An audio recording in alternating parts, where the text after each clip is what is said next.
यहाँ नक्षत्र लोक में आपने व्यर्थ ही कष्ट किया। यदि आप आज्ञा देते तो हम सब ब्रह्मलोक चले आते। नहीं, वहां नित्य इंद्र तथा अन्य देवतागण अपनी समस्या लेकर मेरे पास आते रहते हैं। जिस विषय पर मैं आप सभी लोगों से विचार विमर्श करना चाहता हूं, वो वहां संभव नहीं हो सकता। देवराज की ऐसी क्या समस्या है जिसके लिए आपको कष्ट करना पड़ा?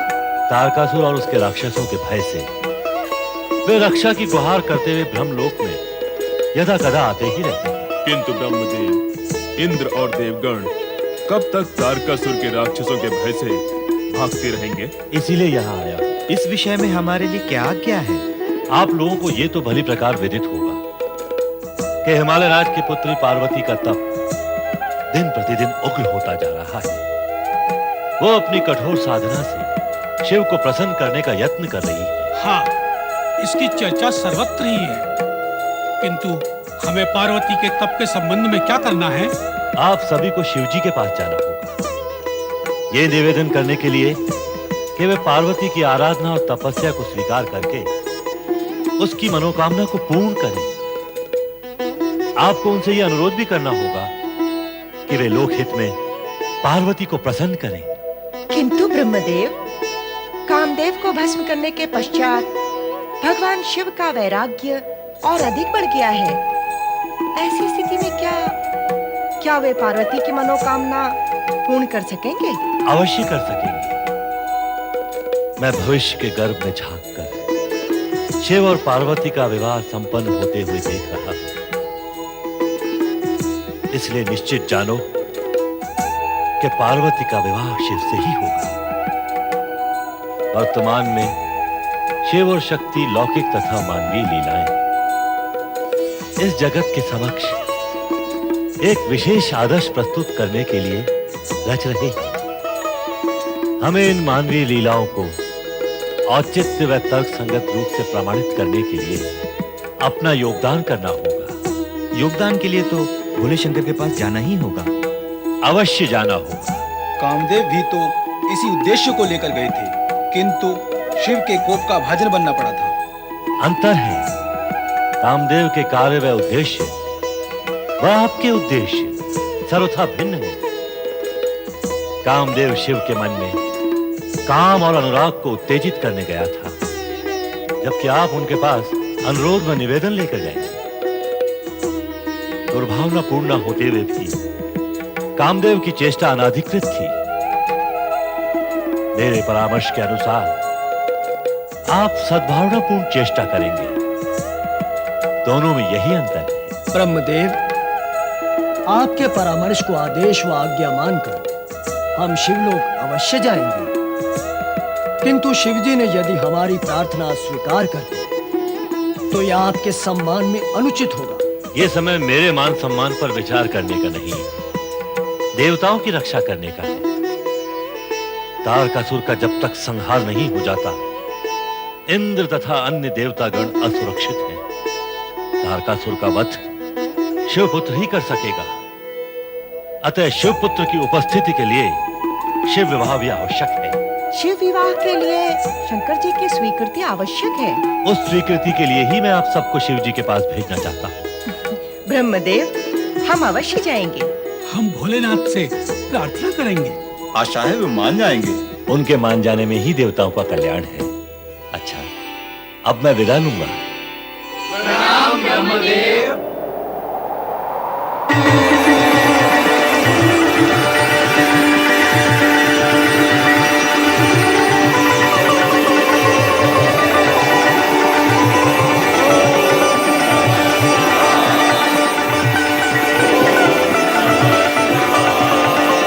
अब स्वर्गलोक जाकर देखना होगा कि अहंकारी तारकासुर के अत्याचारों ने अप्सराओं की क्या दशा की।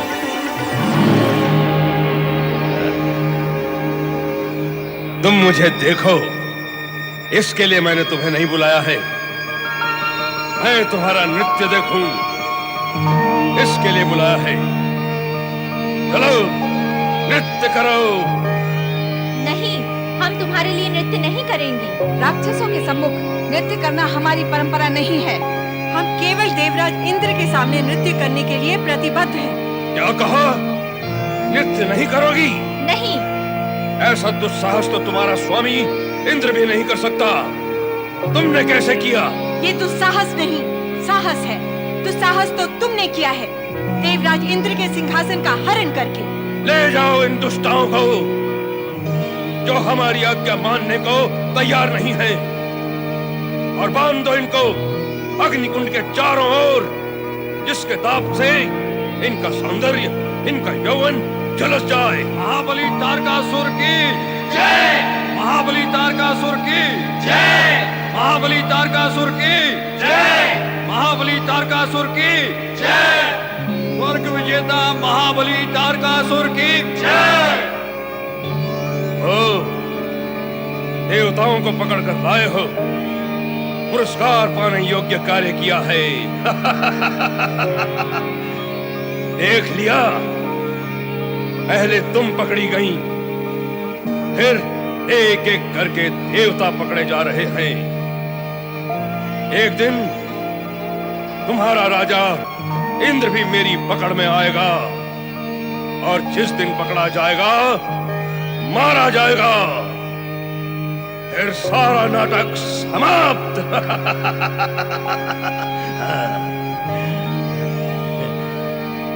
कहां से पकड़ा इन्हें? आकाश मार्ग से भागते छुपते हमें तंग कर रहे थे। हमने भी दूर तक इनका पीछा किया तो सुना आपके विरुद्ध षड्यंत्र रच रहे थे। हमने इन्हें घेरा, कुछ पकड़े गए, कुछ भाग गए। भाग गए? यदि भविष्य में हमने सुना कि भाग गए, तो समझ लो तुम्हारे भाग्य गए, फूट गए।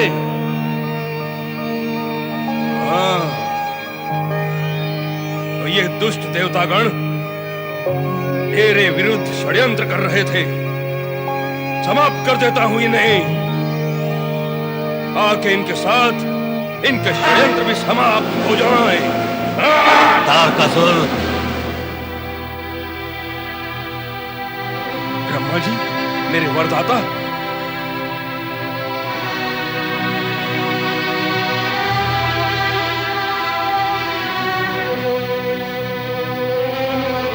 सृष्टि सृजन करता ब्रह्मदेवाय नमो नमः। अपने वर देवता को अपने स्वर्ग में देखकर अति प्रसन्नता हुई। ये तुम्हारा स्वर्ग नहीं है तारकासुर, यहां तुमने बलपूर्वक अधिकार कर रखा है, इसलिए तुम्हें किसी को पीड़ित अथवा दंडित करने का कोई अधिकार नहीं है। परमपिता ब्रह्मा जी की जय! देवराज इंद्र की जय! वर देवता, मेरे स्वर्ग में किस प्रयोजन से पधारे हैं? पुनः तुमने इसे अपना स्वर्ग कहा, जबकि स्वर्ग देवताओं का है। इस समय मैं यहाँ का अधिपति हूँ। इंद्र में शक्ति होती तो वो यहाँ का अधिपति होता, परंतु मैंने उसे पराजित किया है। यही तुमने अनुचित किया है तारकासुर। इसमें अनुचित क्या है? जिसके पास शक्ति होती है उसके पास अधिकार होता है। शक्ति द्वारा अधिकार प्राप्त करने के इस कार्य के सिद्धांत के कारण ही जगत में अन्याय, हाहाकार, अनीति, हिंसा तथा अत्याचार होते हैं। तो आप ही बताइए ब्रह्मदेव, कौन सा ऐसा सिद्धांत है जिससे जगत में शांति, प्रेम और न्याय की स्थापना होती है? जिसके पास योग्यता एवं मानवीय भावनाएं हों, उसी के पास ही अधिकार होंगे। तभी इस जगत में शांति, प्रेम, नीति तथा न्याय की स्थापना होगी।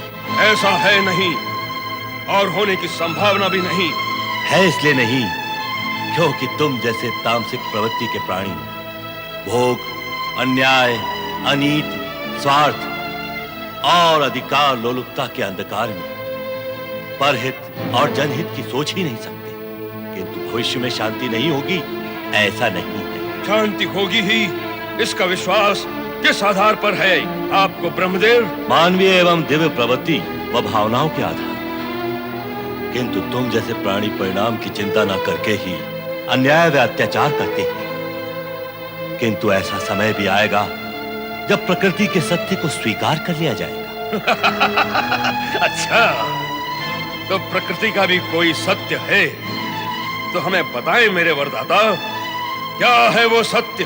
ज्ञानी, तत्वदर्शी और दूरदर्शी तो इस सत्य को जानते और मानते हैं।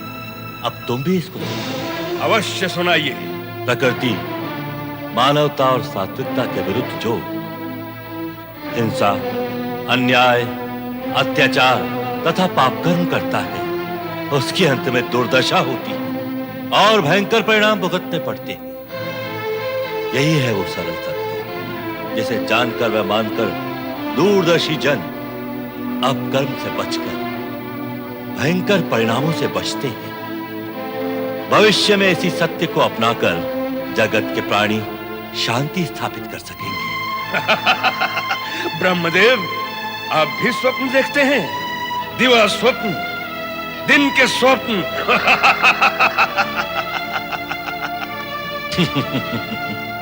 तुम्हारी दुर्बुद्धि के उपरांत मैं तुम्हें परामर्श दूंगा कि तुम इस स्वर्ग को त्याग कर पृथ्वी लोक चले जाओ। पृथ्वी के प्राणी पृथ्वी लोक से स्वर्ग लोक में आने के लिए लालायित रहते हैं और आप मुझे उल्टा ज्ञान दे रहे हैं। पृथ्वी के प्राणी उस स्वर्ग लोक में आने को लालायित रहते हैं जहाँ के अधिपति देवराज इंद्र हैं, किंतु जहाँ तुम विराजमान हो उस नरक पे आना कौन चाहेगा तारकासुर? बस ब्रह्मदेव, बस, बहुत हुआ, इससे अधिक नहीं। आप मेरे वरदाता हैं, इसलिए मैंने आपके मधुर प्रवचन सुन लिए, अन्यथा बस इतना ही कि मैं स्वर्गलोक कदापि नहीं त्यागूंगा। इसका परिणाम तुम्हारे हित में नहीं होगा। परिणाम की चिंता करता तो स्वर्गलोक कैसे पहुंचता? जिस वरदान और अधिकार से तुम्हारी निश्चिंता और अहंकार ने जन्म लिया है, उस वरदान की समाप्ति समीप है तारकासुर। तुम्हें स्वर्ग से निष्कासित होना पड़ेगा। ये सब अप्सराएं और देवगण इस स्वर्गलोक में पुनः स्थापित होंगे। नहीं! भाग गए, सभी भाग गए।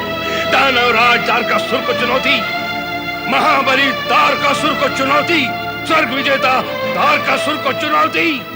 नहीं! अरे ओ दुष्ट, तेरी चुनौती का उत्तर देगा शिवपुत्र।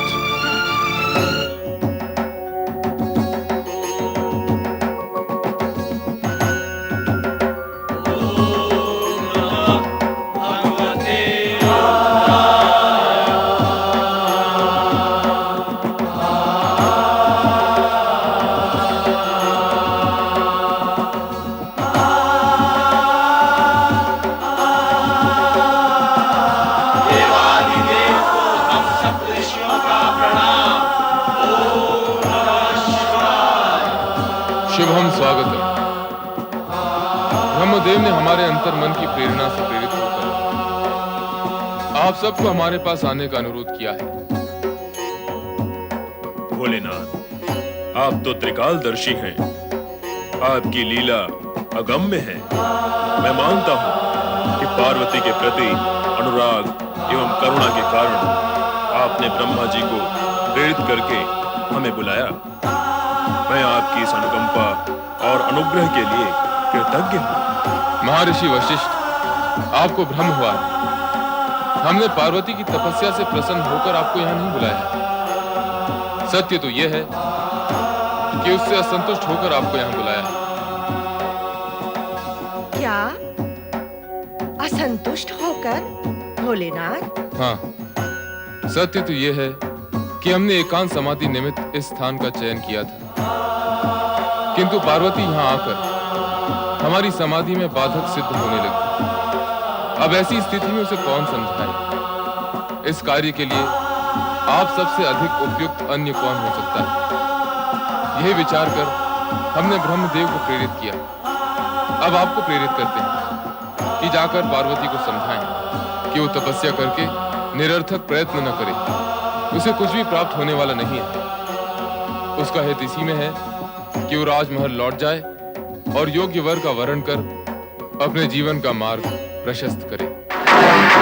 उसे तपस्या से विचलित करने के लिए यदि उसके सम्मुख आप सबको हमारी निंदा भी करनी पड़े तो अवश्य करें, हम इसकी अनुमति देते हैं। बस किसी भी प्रकार उसे तप का त्याग करने पर विवश करें।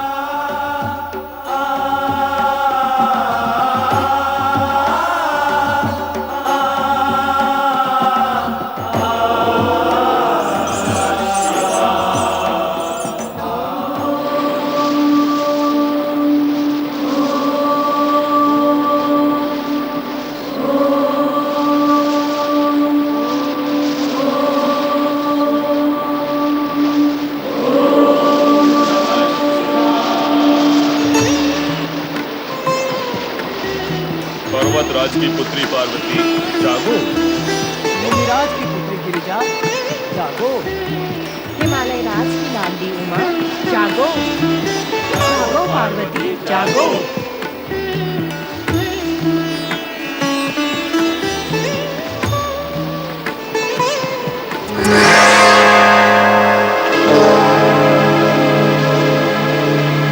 पुत्री पार्वती, मैं अरुंधति और सप्तऋषिगण तुमसे कुछ चर्चा करना चाहते हैं।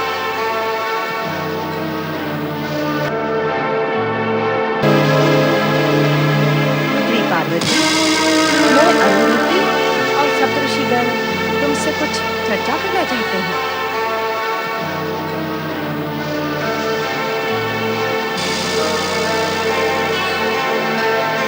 मेरी तपस्या में बाधा डालने का कारण क्या आप नहीं जानते कि तप में बाधा डालने से अब तक किया गया तप निरर्थक हो जाता है।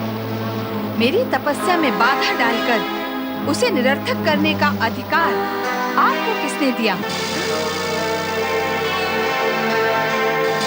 हम सब तुम्हारे हित में तुमसे कुछ कहने आए हैं। हमारी बात सुनकर तुम्हारा हित ही होगा। अपना हित अहित मैं भली भांति जानती हूँ। आप तनिक कृपा कर यहाँ से जाएं और मुझे तप करने दें। हम तो यहाँ से चले ही जाएंगे, किंतु तुम्हें स्पष्ट करना हम आवश्यक समझते हैं कि जिस शमशानवासी और भभूतधारी को तुम प्रसन्न करने का प्रयत्न कर रही हो, वो तुमसे प्रसन्न कभी नहीं होंगे। इससे आपको क्या कष्ट होगा? कष्ट हमें नहीं, कष्ट तुम्हें ही होगा। जिसके गले में, बाहों में, अगल बगल में सर्पों का वास हो, वहाँ तुम्हें कष्ट नहीं तो क्या सुख प्राप्त होगा। जिसे गले, बाहों और अगल बगल में सर्प होते हुए भी कोई कष्ट नहीं है, उसके साथ जीवन व्यतीत करने में मुझे कष्ट क्यों होगा? अवश्य होगा। शिव तो भांग धतूरा पीकर सर्प के विष को झेल लेते हैं। क्या तुम भी ऐसा कर सकोगी?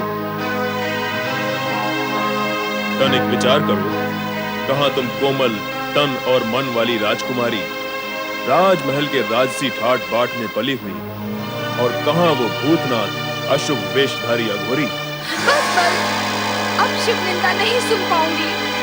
आप सभी यहाँ से चले जाइए, अन्यथा मैं चली जाऊंगी।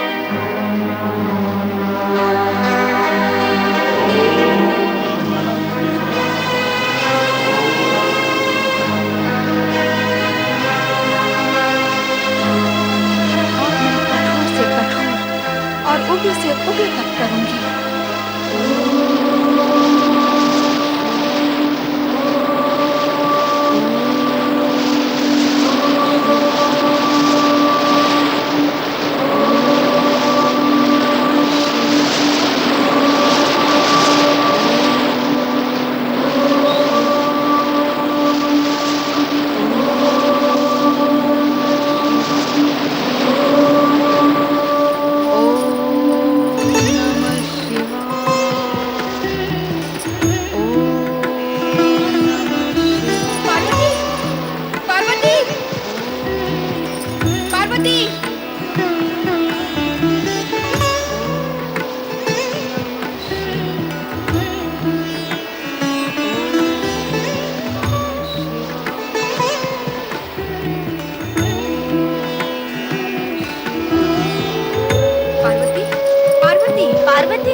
के और कठोर तप के कारण संपूर्ण वातावरण अग्निमय हो गया है।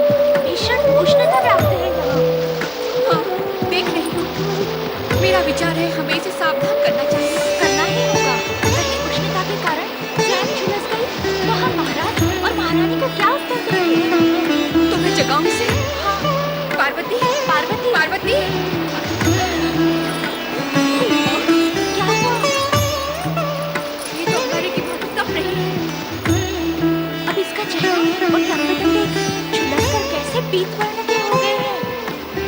जया, मेरा मन तो आशंकित हो रहा है। मैं देखती हूँ।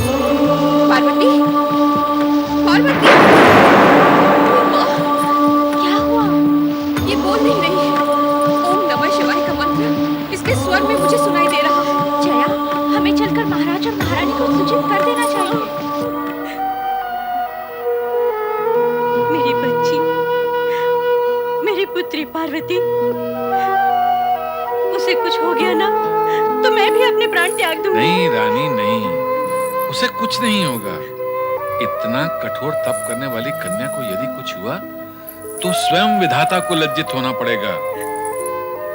धैर्य रखो प्रिय, हमारी पुत्री पार्वती का निश्चय दृढ़ है और दृढ़ निश्चय वालों की सफलता निश्चय ही होती है। मुझे ढाढ़स बंधा रहे हैं पर मेरा मन नहीं मानता। मैं माँ हूं ना,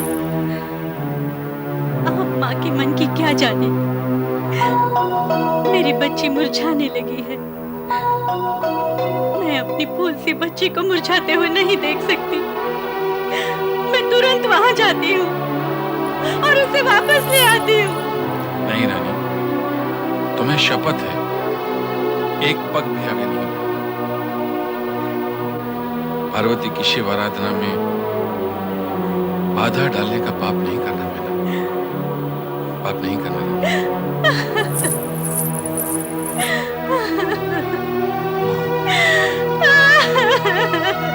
आप रो क्यों रही है माँ?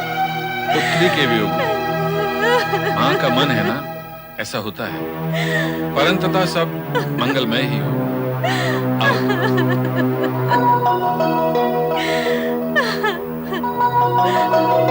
पार्वती,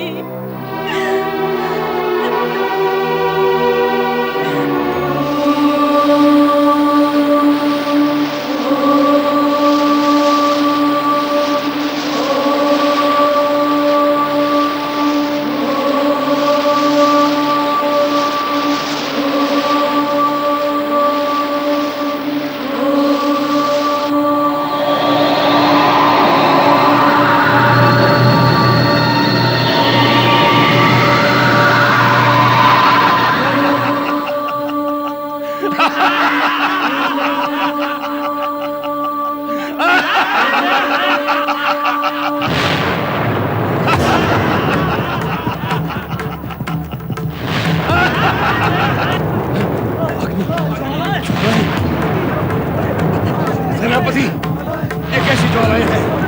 कहां से आ रही हैं? नीचे से मिट्टी लोग की ओर से आ रही है। महाबली, महाबली, कोई मायावी देवता अपनी माया का जाल फैला रहा है। तोड़ दो उस जाल को। महाबली, जाल दिखाई नहीं दे रहा। अरे, जाल को कहो कि दिखाई दे। क्या हुआ महाबली को? महाबली का बल समाप्त हो गया है। नहीं, मेरा बल समाप्त नहीं हो सकता। कोई है? कोई नहीं। कौन था और कौन नहीं है? वरदान का फल था, अब वो समाप्त हुआ। नहीं, मेरा बल समाप्त नहीं हो सकता। और तुम कौन हो? वही जिसने तुम्हें वरदान दिया था।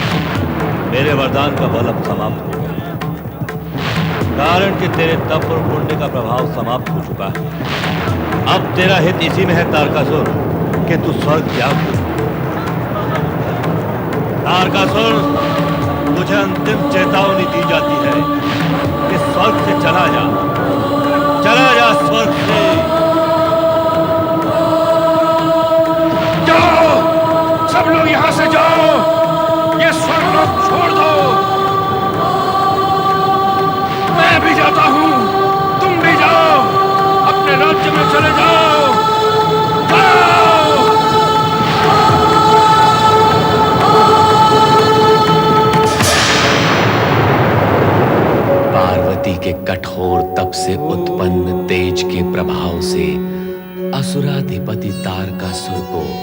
अपने राक्षसों सहित स्वर्ग से पलायन करने पर बाध्य होना पड़ा।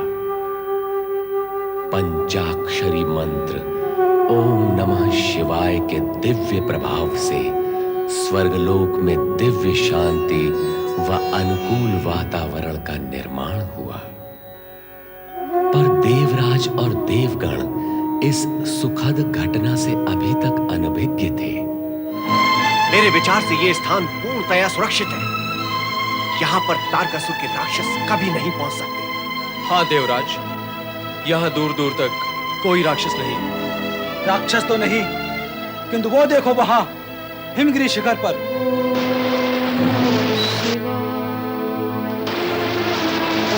हिमालय पुत्री पार्वती उग्र तपस्या में लीन है तो पर देवराज, हमने स्वयं अपनी आंखों से देखा है कि सप्तऋषि और देवी अरुंधति पार्वती के पास गए थे और उनसे इस कठोर तप को त्यागने का अनुरोध भी किया था, परंतु पार्वती ने तो उनका अनुरोध स्वीकार ही नहीं किया। उनका तप तो और भी कठोर होता जा रहा है। विधाता ही जाने इसका क्या प्रभाव होगा। मेरी बुद्धि निर्णय नहीं ले पा रही है कि ये जो कुछ भी घटित हो रहा है ये हमारे पक्ष में होगा अथवा विपक्ष में। अर्थात क्या वरुण देव? द्विविधा की स्थिति है ये, द्विविधा की स्थिति।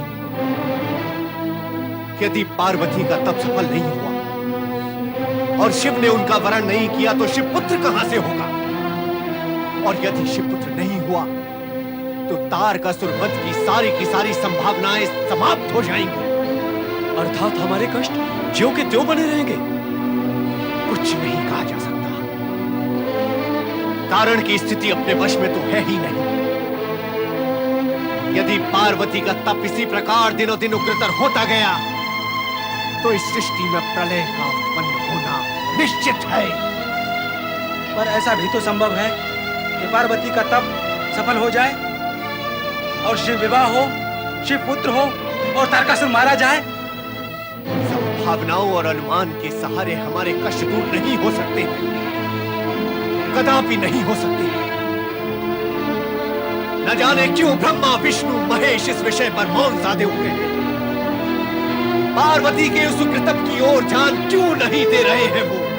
हम भी यही सोच रहे हैं। तारकासुर स्वर्ग में बैठा हुआ अत्याचार और दुराचार की बेल सींच रहा है और त्रिदेव शांति से अपने अपने लोक में बैठे हैं।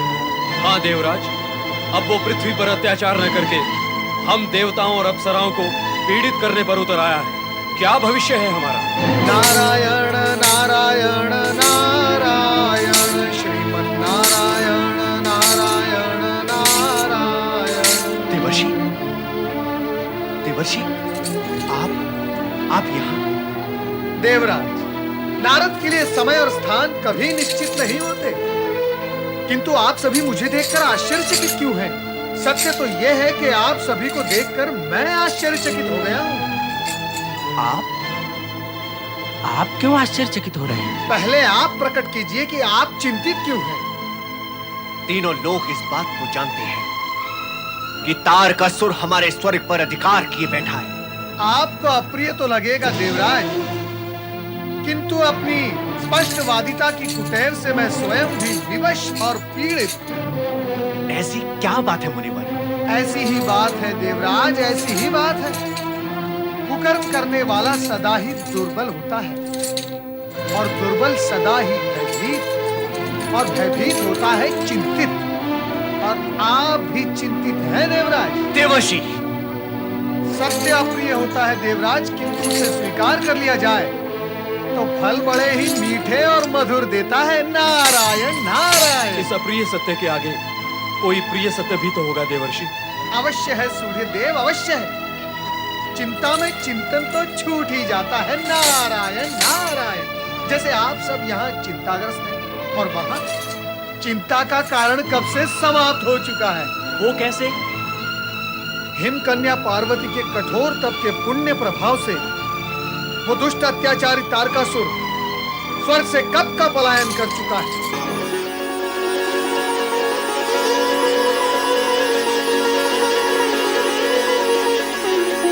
स्वर्ग का सिंहासन रिक्त पड़ा है। देवर्षि, इस शुभ संदेश और समाचार के लिए अनेकानेक धन्यवाद। देवराज, ये धन्यवाद प्राप्त करने के लिए तो मैं स्वर्गलोक भी पहुंच सकता हूँ, किंतु इस समय आप शीघ्र वहां पहुंचिए। नारायण नारायण। जगन्हार ब्रह्मा जी की जय, श्री हरि विष्णु की जय, देवादिदेव।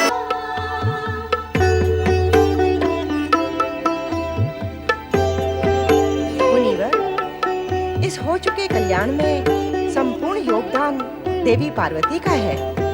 उन्हीं के जप, तप, पुण्य और प्रताप से हमें ये आज शुभ दिन देखने का सौभाग्य मिला है। सत्य कहा आपने। हम सभी देवी पार्वती के आभारी तो हैं ही, परंतु हमें ये नहीं भूलना चाहिए कि स्वर्ग की पुनः प्राप्ति में परमपिता ब्रह्मा जी का भी योगदान है।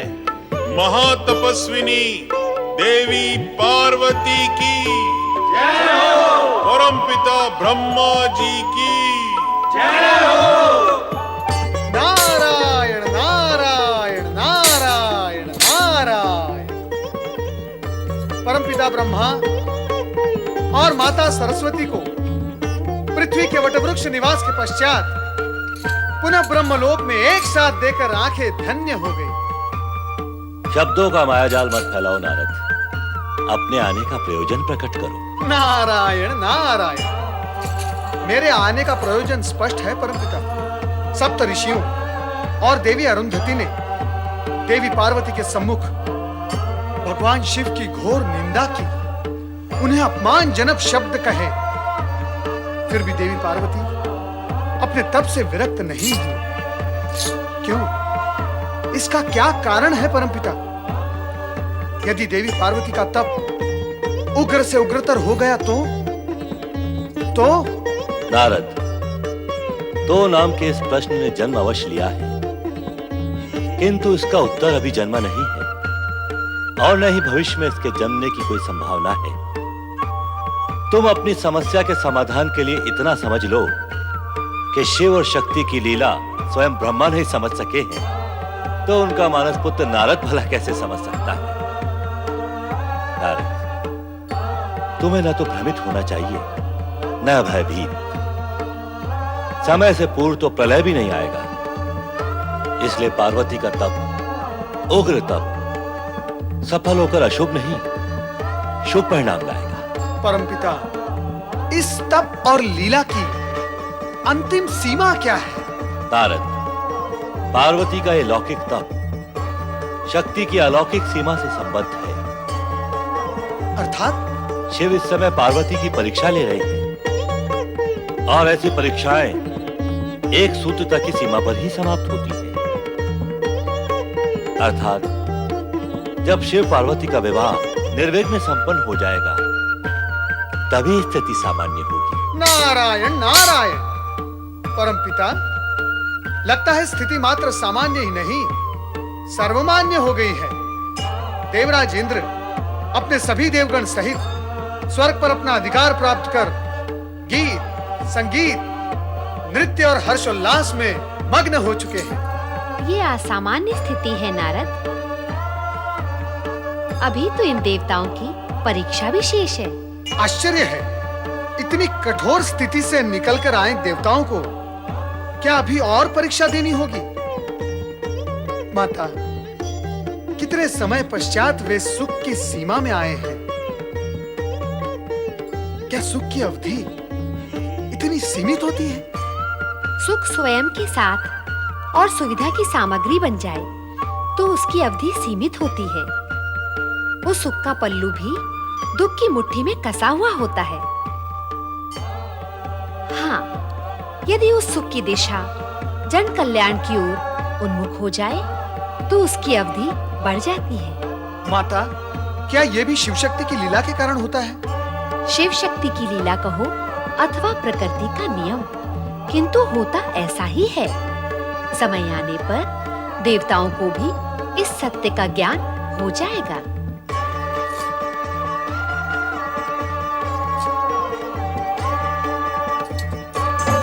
ओम नमः शिवाय, ओम नमः शिवाय, ओम नमः शिवाय, ओम नमः शिवाय, ओम नमः शिवाय, ओम नमः शिवाय, ओम नमः शिवाय, ओम नमः शिवाय, ओम नमः शिवाय, ओम नमः शिवाय ओम नमः शिवाय ओम नमः शिवाय ओम नमः शिवाय ओम नमः शिवाय ओम नमः शिवाय ओम नमः शिवाय ओम नमः शिवाय ओम नमः शिवाय ओम नमः शिवाय ओम नमः शिवाय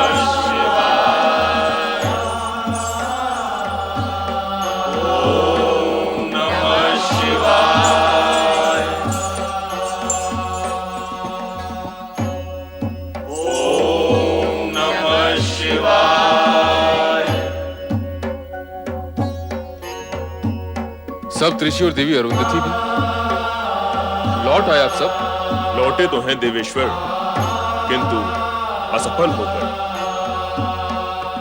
हमने देवी पार्वती के सम्मुख आपकी भरपूर निंदा की, किंतु उन पर किंचित मात्र भी प्रभाव नहीं हुआ।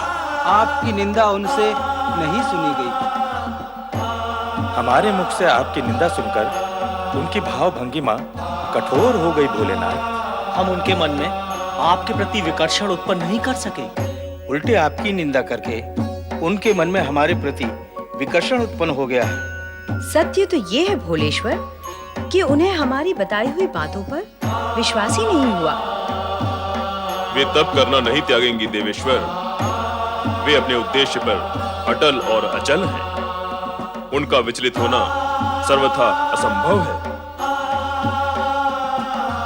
हमें दुख है कि आपकी निंदा का पाप हमने जिस प्रयोजन से किया वो पूर्ण न हुआ। आपकी निंदा के दोष से हमें आत्मग्लानि का कष्ट भोगना पड़ रहा है भोलेनाथ। चिंता न करें ब्रह्म ऋषि वशिष्ठ। मेरी निंदा का कार्य तो मेरे द्वारा ही प्रायोजित कार्यक्रम था। सत्य तो यह है कि आपने मेरी निंदा नहीं की, उसे करने का नाटक मात्र किया। हम सबकी आपसे यही विनम्र प्रार्थना है भोलेश्वर कि आप देवी पार्वती के तप का प्रतिफल उन्हें देते हुए उनकी साधना को सफलता की स्वीकृति प्रदान करें। हाँ देवेश्वर, सफलता की स्वीकृति से देवी अरुंधति का अभिप्राय विवाह की स्वीकृति से है। यदि देवी अरुंधति और आप सभी सप्तऋषियों का यही आग्रह और निर्णय है तो मैं इसे सहर्ष स्वीकार करता हूं। मैं स्वयं देवी पार्वती के पास जाकर उन्हें इस निर्णय से सूचित करूंगा। आप देवी पार्वती को सूचित कर उन्हें हर्षित कर देंगे, किंतु उनके माता पिता बहुत समय से तप में निमग्न अपनी पुत्री के लिए चिंतित हैं। उनकी चिंता दूर करने का उपाय भी आपको ही करना है प्रभु। ये कार्य और दायित्व मैं आप सभी को सौंपता हूं। हमारी ओर से आप सभी हिमालय राज और मैना रानी के समक्ष जाकर पार्वती से हमारे संबंध की चर्चा करें। अब तो हमारा देवी पार्वती के पास जाना सार्थक हो गया प्रभु। हाँ भोलेनाथ, हम उनसे भेंट करने इसी समय प्रस्थान करेंगे।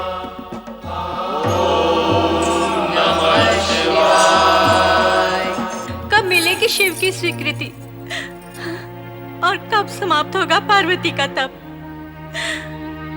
तब तक क्या मैं पुत्री वियोग में ऐसे ही तड़पती रहूंगी? नहीं, सर्वथा नहीं।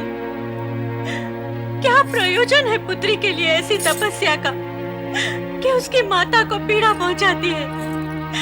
ऐसा भी क्या हट जो माता के लिए संकट का कारण बन जाए? क्या तुमने उसे बताया नहीं कि तेरे तप के कारण तेरी माता कितनी व्यथित है? अनेक बार बताया महारानी। बार बार उद्बोधन करने पर भी वो हट त्यागने को तैयार नहीं है महारानी। तैयार नहीं है?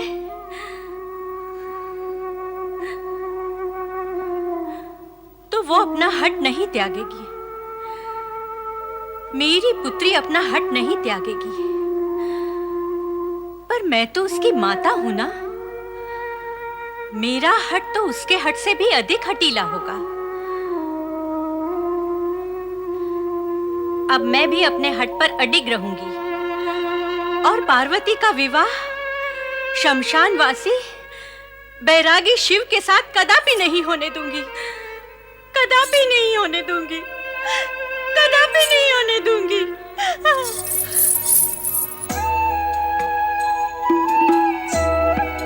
होने देना अथवा न होने देना यदि प्राणी के वश में होता तो इस जगत का रूप ही विकृत हो जाता।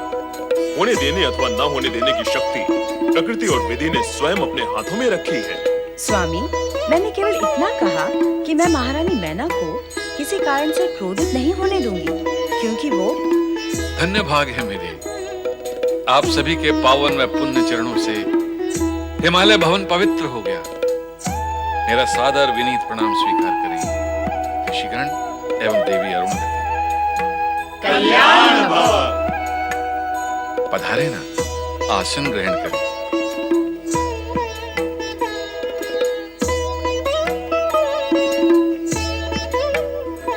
मेरा मन कहता है कि आप सभी पुण्य आत्माओं का हमारे यहाँ आगमन अवश्य ही किसी मंगलमय कारण एवं कार्यवश हुआ है। अवश्य, आपका अनुमान तो सत्य है। हिमालय राज, महारानी मैना कहाँ है? दिखाई नहीं दे रही। उन्हें बुलवाइए ना। हाँ हाँ देवी, अवश्य, पर जब तक वे आएं, तब तक आप शुभ संदेश तो सुनाइए। आपकी उत्सुकता उचित है हिमालय राज, किंतु आदर्श परंपरा यही है कि शुभ संदेश पति पत्नी दोनों को सुनाया जाता है, अकेले पति को नहीं। कितनी कल्याणकारी परंपराएं हैं हमारे यहाँ। स्वर्णा। जी महाराज। अपनी स्वामिनी से कहो कि देवी अरुणधति एवं अन्य सप्त ऋषिगण आए हैं, आकर उनके दर्शन लाभ ग्रहण करें। जी। हिमालय राज, आपके श्रीमुख पर जो मुस्कान है, उसके पीछे हमें चिंता की रेखाएं भी स्पष्ट दिखाई दे रही हैं। आप विषयों का अनुमान सत्य है, हम दोनों ही चिंतित हैं। चिंता का कारण? हमारी पुत्री पार्वती।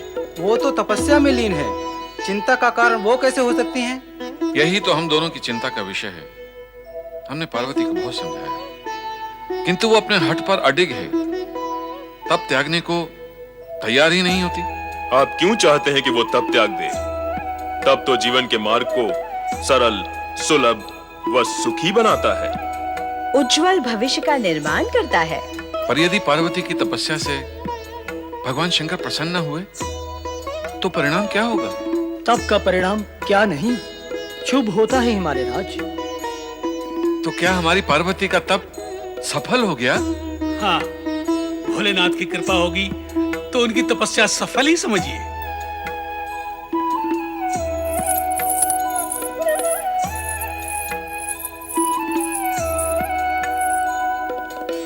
देवी अरुंधति और पूज्य ऋषि श्रेष्ठ, मेरा प्रणाम स्वीकार करें। कल्याण भव।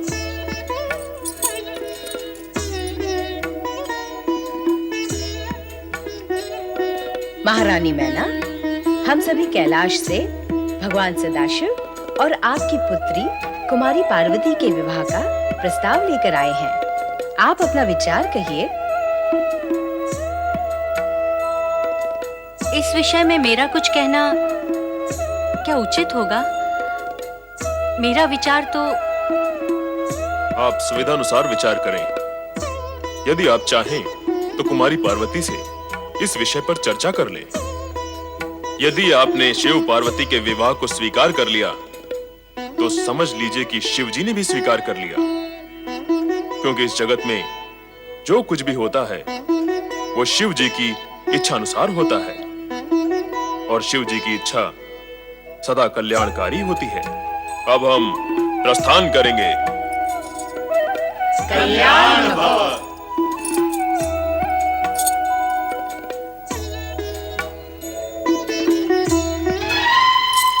कहो मैना रानी, अब कहो अपने मन के विचार जो उनकी उपस्थिति में नहीं कह सकी। स्वामी, आप भली भांति जानते हैं कि मैं इस विषय में क्या कहूंगी। जानता था मैना रानी, किंतु देवी अरुणधति व सप्त ऋषियों द्वारा भगवान शिव शंकर के विवाह के प्रस्ताव के पश्चात तुम्हारे विचारों में कुछ तो परिवर्तन आया होगा। कैसा परिवर्तन? कहाँ का परिवर्तन? और क्यों होगा परिवर्तन? स्वामी, मैं इस बात को मानती हूँ, पर आप इस सत्य को नहीं जानते कि पार्वती शिव शंकर के साथ कभी सुखी नहीं रह सकती। मैना रानी, बहुत सी मान्यताएं ऐसी हैं जिन्हें हम मानते अवश्य हैं, भर में सत्य नहीं होते, और बहुत से सत्य ऐसे हैं जिन्हें हम न जानते हैं न ही मानते हैं। स्वामी, आपकी ये ज्ञानपूर्ण और गूढ़ बातें मेरी बुद्धि से परे हैं। मैं तो केवल इतना जानती और मानती हूँ कि एक राजकुमारी का एक भभूतधारी से विवाह कभी सुखकारी नहीं हो सकता। कहाँ महल में पलने वाली पार्वती और कहाँ शमशान में भ्रमण करने वाला। महारानी, देव ऋषि नारद की भविष्यवाणी को आप नकार नहीं सकती। उन्होंने कहा था कि पार्वती का विवाह भगवान शिव शंकर के साथ ही होगा।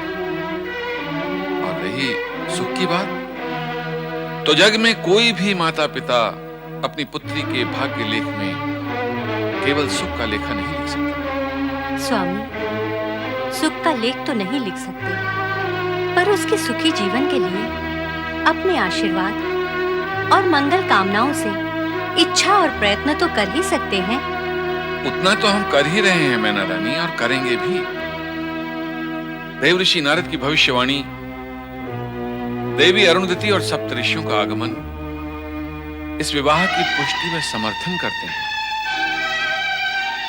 मैना रानी, उचित यही होगा कि हम दोनों भगवान शिव शंकर के पास चलकर उनका आभार मानते हुए इस विवाह को स्वीकार करें। चलो देवी।